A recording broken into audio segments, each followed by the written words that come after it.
The American Senate may have just removed an obstacle for Donald Trump to strike Venezuela, while the United States has deployed its heaviest machines to the Caribbean. The Venezuelan President Nicolas Maduro has said that he's simply not worried.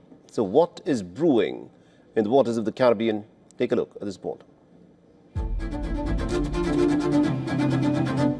In the recent weeks, U.S. President has ordered one of the biggest military buildups in the Caribbean. The largest ever deployment observed in the past 40 years. A seventh of U.S. naval assets, including the world's largest aircraft carrier, the USS Gerald R. Ford, are dispatched to the region. A pair of U.S. Air Force B-52 bombers were spotted over the Caribbean Sea, marking fourth military flyover since mid-October. So far, U.S. war on what it calls drug boats has claimed at least 70 lives.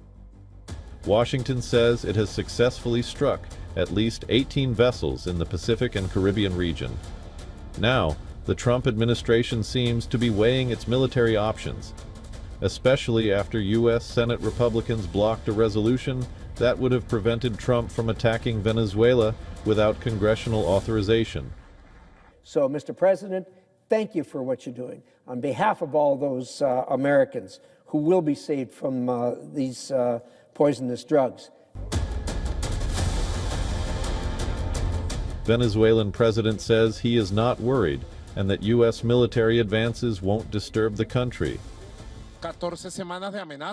14 weeks of threats from the gringos who have 15 ships, 2,600 missiles, 100 planes, and now the largest aircraft. Excuse me, the largest aircraft carrier in the world called the Gerald Ford. Let the gringos do whatever they want. We are unperturbed, and no one is going to stop us from producing, working towards building direct and true democracy and the blessed and sacred perpetual peace of Venezuela. Venezuelan president has appealed to Moscow for military support, including repairs to Russian-made Sukhoi fighter jets, upgrades to radar systems, and the delivery of missile systems. And now, Russia has responded to these appeals.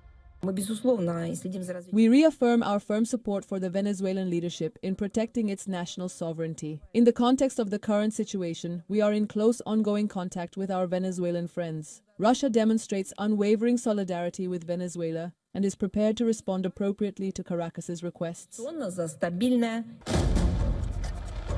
For the Trump administration, there are three routes that U.S. armed forces can take. The first option might involve airstrikes against military facilities. So if Maduro believed he was no longer protected, he might seek to flee or in moving around the country.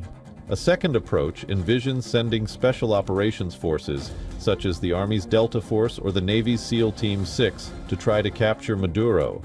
A third option involves sending U.S. counterterrorism forces to seize control of airfields and at least some of Venezuela's oil fields. These last two options carry much greater risks to American commandos on the ground and pose an even greater threat to Venezuelan citizens.